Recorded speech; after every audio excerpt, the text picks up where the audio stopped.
Hey guys, welcome back to the channel, and today we're gonna be reacting to Unpopular K-pop Opinions, cause Kiss of Life slapped us with a diss track. Who they dissing? Let's see, what is this? 4, 5, 6, 7. They can diss 1. themselves. Is Kiss of Life dissing us? Their highlight medley just dropped, and one track in particular, K-Bye has people foaming at the mouth, and I get it. When the lyrics go, you don't like me, that's fine, you don't like me, K-Bye, you don't like me, then why? Do you wish we were making love in your mind all the time? It's giving diss track. It's giving we No, it's not. It's giving about the relationship. That last line, particularly. Do you wish we? Do you wish we? Then why do you wish we were making love in your mind all the time? Right. So it's not a diss track. They're clearly making love. That's what we are not making love with them. That's not what they're saying. They're no, it's not a diss track. heard the boycott and were unbothered. It's giving wrong song, wrong week, wrong planet, naturally. Fans are reading it as a diss track aimed squarely at the people boycotting them. The song comes off snarky and completely out of touch. So the timing? Couldn't be worse if they tried. But is it actually a diss track? Realistically? Heck no. No company in their right mind would greenlight a track explicitly mocking their pissed off fanbase. Not when they've been working overtime to do damage control and beg for forgiveness. Julie already issued another apology. Their team is trying to patch things up, not torch the bridge completely. So yeah, this probably isn't some FU anthem to the international side. It's most likely a standard kiss-off breakup track that just happened to land like a flaming Yep. brick in the middle of a PR crisis. 2. Baby Well, I will say though, the marketing for this is kind of clever because I'm assuming that video was highlight. Well, not I'm assuming, she said it was a highlight medley, right? So you pick a snippet of a song. They picked the snippet that's gonna create a conversation, and it did. People are talking about it. So, and talking about it, good or bad, it's still marketing. So, it kind of worked. Monster are unsynchronized, point blank period. And no, that's not hating, that's watching with two working eyes. It doesn't boil my blood because individually these girls have undeniable star power. When the camera zooms in, they eat. But when they come together, it's not a team, it's 6 solo acts fighting for screen time under the same lighting. You can slap monster rookies all over your press kits YG. But we're watching 7 satellites orbiting different planets. There is no cohesion. And before the Ahayan defense squad starts revving up in the comments, yes, Uh, I feel like I caught once where they're not in sync perfectly, but out of 100+ reactions, we've seen it once. I don't think it's that big of a deal. she sometimes overshoots. Yes, sometimes she underserves. But the it's all Ahayan's fault narrative is lazy and tired. She is not the sole reason their synchronization looks like a rehearsal. Gone rogue. It's all of them. All of them are out of sync with each other. That's the key. You can overperform and still be in sync if you're locked into the same rhythm, same energy, same performance DNA. But these girls? They're not syncing, they're stacking. Each one is performing her own show on her own terms, hoping the audience is too dazzled by individual brilliance to notice the group is moving like a scratched CD. One girl's at 200%, another's coasting at 50%, and suddenly you've got a visual mess that not even the best camera angles can stitch into a story. 3. Global. I don't know. Interesting point she's making. I personally have not really caught that they're not in sync, Yeah. so I don't really know where that's coming from. We haven't reacted to like a lot of their live concert performances. Yeah. Maybe that's where you can see that And we've seen more. fan cams too. Yeah, like we mostly react to the official footages, so maybe YG only puts that out like not polished, but like whenever they perform great. So I can't say like 100% certainty that they're always in sync. But if they are not in sync, to be honest, for me, it's like I'm surprised more groups are not in sync because like 7 members all be in sync. That's hard task to accomplish, honestly. 4 members, okay, I get it. 5 members, okay. 6 members pushing it. 7, 8, 9, 10, 13, 21. Oh, I don't know how the fuck you get that many people in sync. And another point is maybe we get groups in sync when we kind of have one star and everybody else is just backups, and you guys don't like that because you saying or whatever. Oh, gaying maybe. Solo standing one member that's not the star, so you don't like that. But the thing with problem with Baby Monster, if they are not in sync, is because the group is actually quite good. There's a lot of stars in the group, and when you have a lot of stars, it's a little headbutting going on there. I'm not You saying think so? they're too young to headbutt yet, but if they are kind of competing with each other for the shine, because they are good, it's gonna be a little each gonna try to Because outshine one another.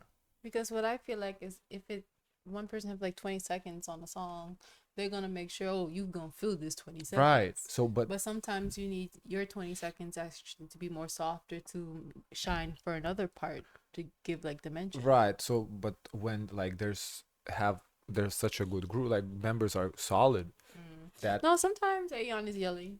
no, at no, us. Aeon, like that's why she kept mentioning Aeon, like that's next level. But I feel like Baby Monster is more talented than your average K-pop group. Like the girls are talented. It's not many Yeah, filler but members. they don't mix well together. I just don't. I think everyone But has that's their exactly what parts she's that they saying are though, that shining they're not because mixed well when you together. look at like N-Mix or even 50/50 in a Boom, they sound like so nice merging their sounds together. I haven't really experienced to say, oh, Baby Monster, they merge sounds perfectly together. You can tell, like, you could tell who's like, you could identify. They don't sound like one sound. But that's kind of what she's saying, that they're not synchronizing though. So like you saying you're supporting what she's saying basically. So I'm not, you know, I think K-pop works when there is one person good at kind of everything, so others know their place. When you have too many good members, Because I remember Chiquita used to have full energy. Now it's like she gotta pull back a little bit. yeah, Chiquita definitely got pulled back. When you have multiple members that kind of don't know their place because they think they're better than, they can do multiple things, it becomes not just do multiple things well. It's an ego problem, and it's just natural. It's nothing like, oh, this person is bad because they no, They're not still really. working together. It's It's in a natural. group. So yeah, but as I said earlier, I haven't really like caught that.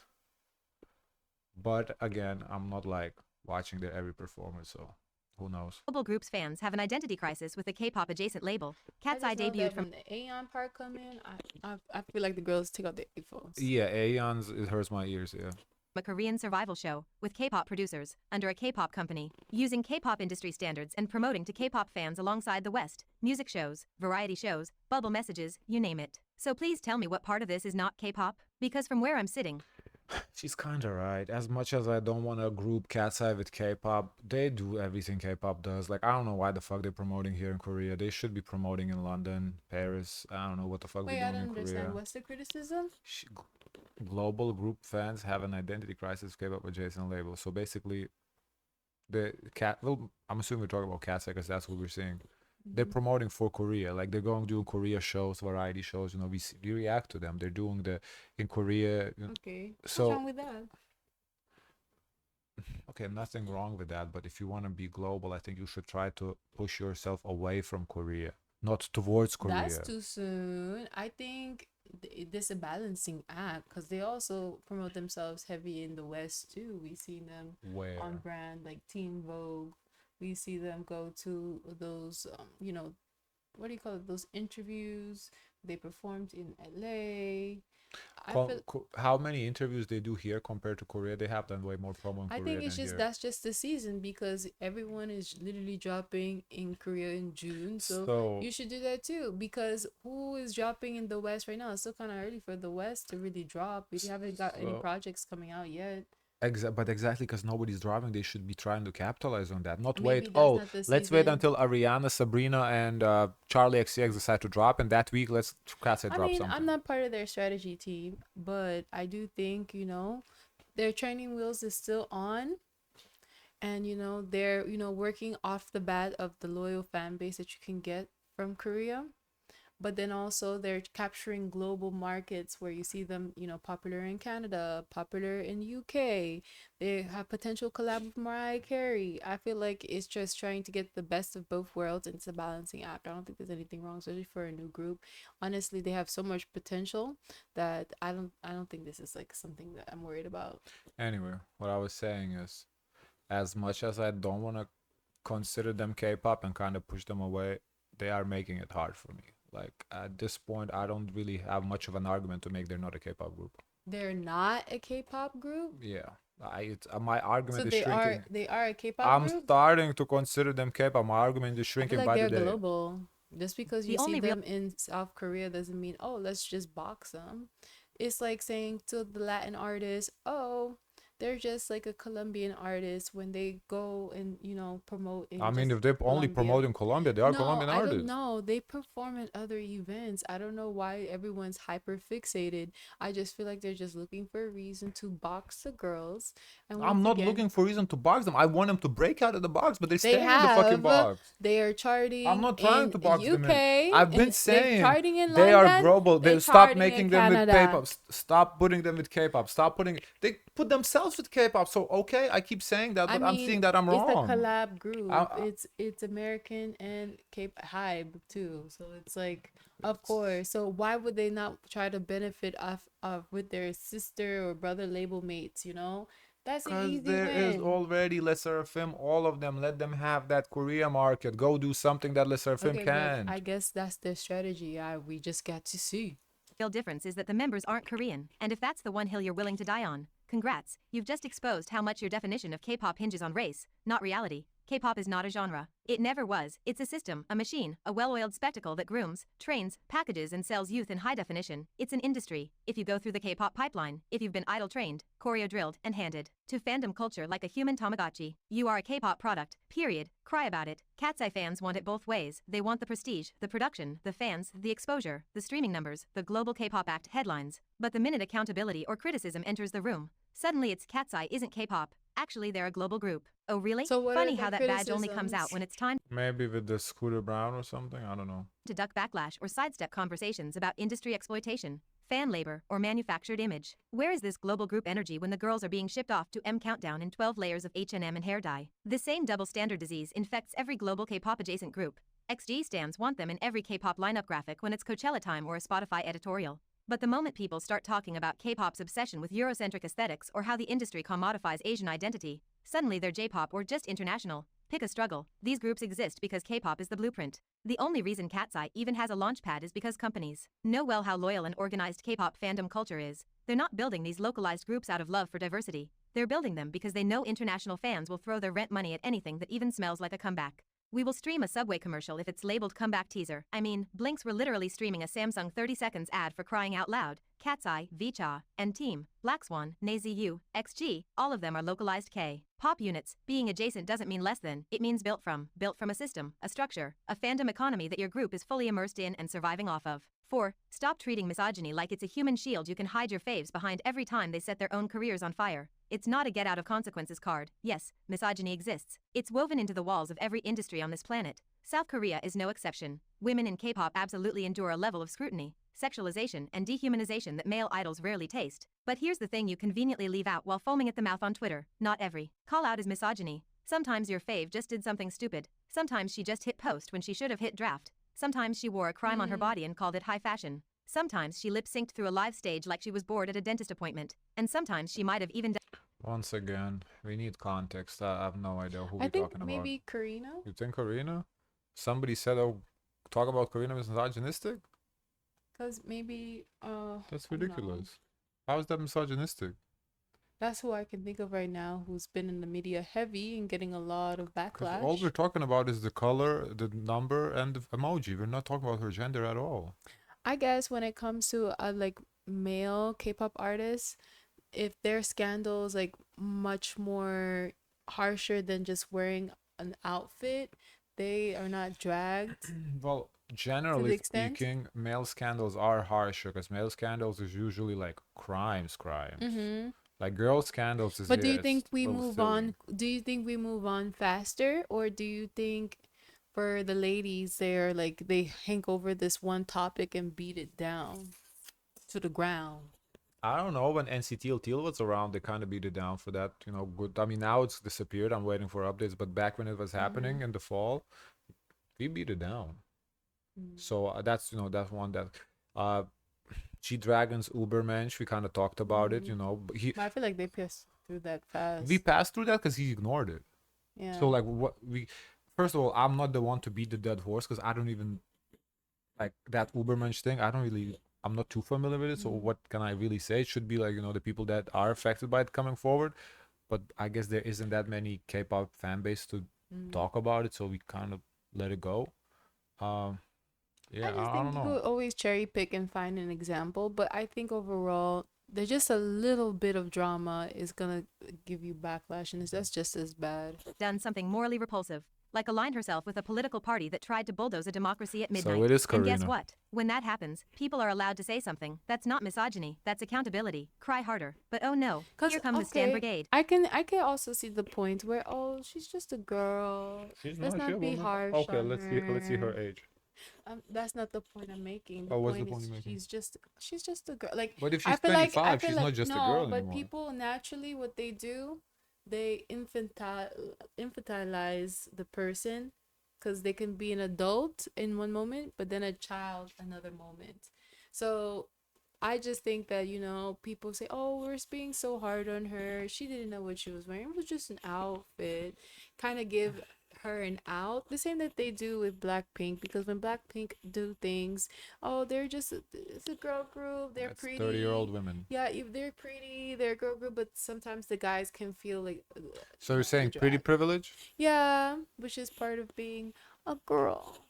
Well, so you pick and choose, right? Whenever you want is pretty privilege, Well, when naturally, something is yes. not good, The it's media, misogyny. the media likes pretty people, and there is pretty privilege, and that is a fact. No, I And know you it's a see fact. I'm that not saying because the nothing. visuals, they get away with a lot that they would not get away with if they were ugly. But anyway, yeah, so she is 25. So it's Mm-hmm. not just a girl. You cannot apply she didn't know what she was doing argument. That's 25 is way I'm too not old to saying not know I what she's am, doing. but I say I can see how people can say, "Oh, she's just a girl who just picked a wrong outfit for the wrong day." What does she know? You know? Sprinting in with their templated deflection. But what about XYZ? Shut up. Seriously, shut all the way up. That whataboutism Yeah, is tired. the what about? I'm tired of that. Like, what about is? Come on, guys. I know it's cherry picking. You're cherry picking examples to serve your point, It's like, yeah, and it's just 'cause not necessary. just because somebody else did something wrong too doesn't mean your idol doing Don't- something wrong make it right if don't somebody else distract did it, it. yeah. It's like Focus, it has nothing focus. to do with each other. And intellectually bankrupt. You think you're making a point, but all you're doing Like, think about it this way: your friend kills somebody, then you go to kill somebody, and you say, "Oh, but he did it too." Well, yeah, we both going to prison. is admitting you have no argument, but the boys have also been dragged, sued, exiled, and memed into oblivion when they mess up. If you're not paying attention unless it benefits your girl group, then maybe it's you who only sees women through the lens of martyrdom. There are real double standards in this industry, and they need to be called out. But when an idol actively posts something inflammatory or stupid and the public reacts, that's not gender bias, that's cause and effect. Don't mistake backlash for oppression when it's just the internet doing its job. Using misogyny as an argument every time a female idol gets dragged cheapens real conversations about systemic injustice. It dilutes the meaning of misogyny into nothing more than a convenient misdirection tactic. 5. Did Idol's Good Thing flop? Did they secure 4 consecutive packs before this? Yes. Did they fail to do it with Good Thing? Also yes. Did it plummet out of the top 100 on most charts? Absolutely. But would I call it a flop? Not quite. They've sold over 900K. Good Thing and Girlfriend have racked up over 80 million views combined. Their promo content consistently 900K is just a lot of sales. Yeah, but That's they a lot fell of off the sales. chart. I mean, it just kind of shows that Gen Pop is not really listening to it, but the fan base is strong. pulls in hundreds of thousands of views. Their social media engagement is steady. The only thing that didn't hit this time? Chart performance. But that happens to everyone. No matter how big you are, not every comeback is gonna hit with the general public. It doesn't mean your career's on life support. Is the public getting tired of Soyeon's signature sound? Maybe. Could the post-renewal slump be kicking in? Possibly. We've seen this before. Once contracts are renewed, some companies scale back on digital marketing because they're no longer trying to lock idols in. They're trying to squeeze out returns when they don't own a big chunk of the artist's future. They don't pump as Yeah. much cash into short-term promo. Case in point, twice after their renewal, their digital presence dipped a bit. But guess what? They're still selling out stadiums like it's nothing. Because real success isn't just digital peaks, it's sustained power. And in Idol's case, the rollout for this comeback was clearly high budget. So it's not like Cube didn't spend money. Maybe the song just didn't click with the general public. 6. Idols know their companies better than you do. I'm sick of the Reddit crowd acting like they've got insider access to boardroom meetings every time an idol resigns. Why didn't she leave? Why would they stay? Because they're not you. They're not operating on Stan fantasy logic. They're making decisions based on their careers, their money, and their reality. Yeah, if the idol decides to stay, there's a reason why they stayed. Like you don't have to know that reason. It's their private reason, but they have a reason. Not your performative outrage and Twitter threads about 2019 mistreatment. Let's start with the obvious. Irene, Solgi and Joy didn't re-sign with SM by accident. These women aren't lost in a forest of NDAs. They've been in that company for over a decade. They've seen it all. Mismanagement, favoritism, chaos, and still decided to stay. That doesn't make them sellouts. It makes them strategic. Because maybe SM, for all its flaws, still offers them stability, seniority, and whatever they're looking for. Same story with Idol. Every Right, and also she brought stability. You know, some people just don't like change. So, you know, finding another, it's just the devil you know is better than the devil you don't. And people have the assumption that in work, it always has to be comfortable for you. Oh That yeah. there's no uncomfortability, there's no challenges that you face as a person who's working in a space, that not everything's going to be handed to you, that you have to actually push through a lot of politics to get what you want. We see that a lot in K-pop fan bases, but that's honestly, I believe, because K-pop fan bases are just very young. Yeah, Like I they think don't that. have the experience. They kind of assume life is all Yeah, roses and butterflies or whatever. But like, that's people go through shit. Gen Z. That's why Gen Z is having a hard time entering into the workplace, because they don't necessarily fit into the culture. Yeah, it's And I think a lot of lawsuits will come up, especially like you see like New Jeans, like just a 1 minute, if just for feeling special for one moment, overall it's gonna take over the mindset that, oh, I can't not feel anything uncomfortable or feel challenged.